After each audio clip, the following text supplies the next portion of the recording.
Let me remind you that the chief ideologist of the pro-religious Russian organization Ratsirs, Dvorkin, also lamented at a conference in Paris on February 21st, 2021, claiming that he was a victim of persecution by sectarians.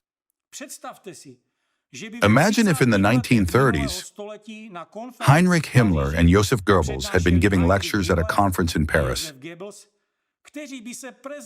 presenting themselves as victims of persecution by Jews, their American supporters, and scholars who wrote against Nazi anti-Semitism. It was precisely under the influence of this new Führer, Dvorkin, that Russian legislation was amended. And here I'll cite one media outlet. In 1997, a new law on freedom of conscience and religious organizations was passed, which enabled restrictions on the activities of sects, cults. After 2015, relations between Russia and Western countries began to deteriorate. This deterioration, Dvorkin asserted, had a positive effect within Russia, as it allowed for stricter legislation, facilitating repressions against cults. Court cases began, resulting in a ban on a number of cults, with the most well-known case being the Jehovah's Witnesses, who were prohibited in Russia under anti-extremism laws.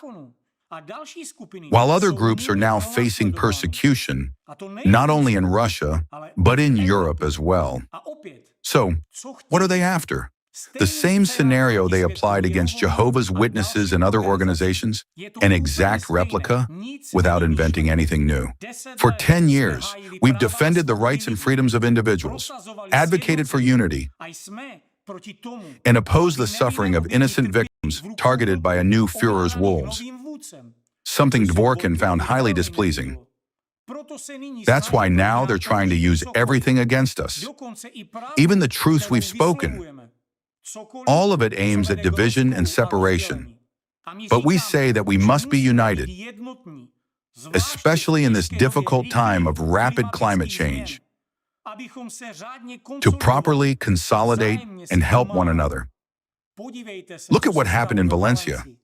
It's terrifying. Such a devastating flood. So many innocent lives lost. People were unprepared, and the emergency services didn't know how to respond. This is exactly what we're talking about. Everyone should focus their efforts on unifying in the face of the climate threat. We must work in this direction. Learn and ensure people know how to respond, how to prepare emergency bags, and how to help others during climate emergencies. Because anyone can face this. At any moment, the climate situation is not going to improve. We don't see any such trend.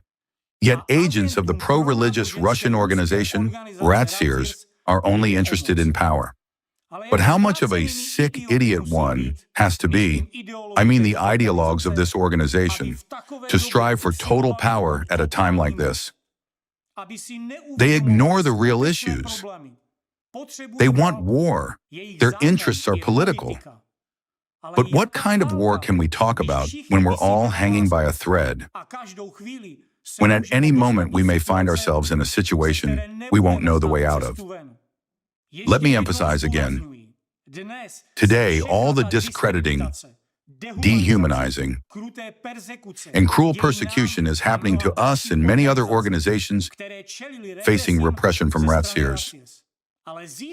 But tomorrow, you could be in our place, branded with a yellow star, labeled as a sectarian or a cultist. Will you have rights and freedoms tomorrow if all of us don't defend them today? Will your children live in a democracy or under the Nazism of Dvorkin? That depends on your choices today. Whether the scenario that played out in Ukraine unfolds here depends on you, dear friends watching us.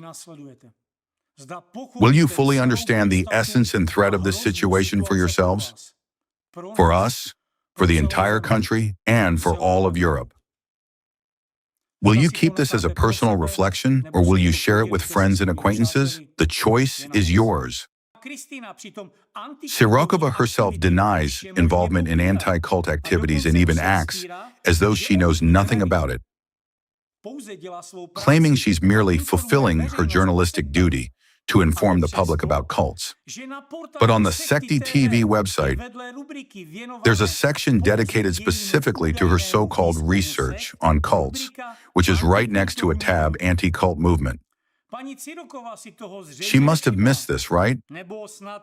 Or perhaps she simply forgot such an inconvenient fact.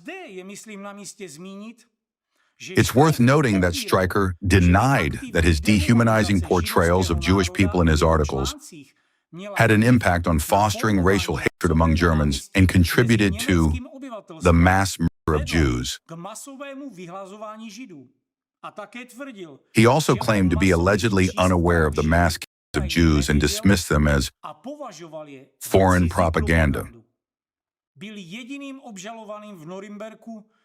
Stryker was the only defendant at Nuremberg sentenced to death solely for his role in spreading Nazi ideology, which laid the groundwork for mass murder. Is this Nuremberg tribunal ruling a precedent or issue preclusion? Let legal experts answer if that is a precedent. Because today, we see the same deeds by the same followers with the same goals. So did we truly defeat Nazism, or is it gaining momentum in its rebirth right before our eyes? People deserve to know the truth. Let the lawyers, prosecutors, and judges render their verdicts. And I'm addressing those in the legal field. Analyze the unlawful activities of Ratsir's agents in the media. Don't you care about the future? Do you want things to end up like in Russia, where people are stripped of rights and opportunities, and the only sanctioned topic you'll be able to talk about is high patriotism, when you're forbidden from having your own viewpoint? Is that what you want? If so, then go ahead, support these wolves. But is this freedom? Is this democracy?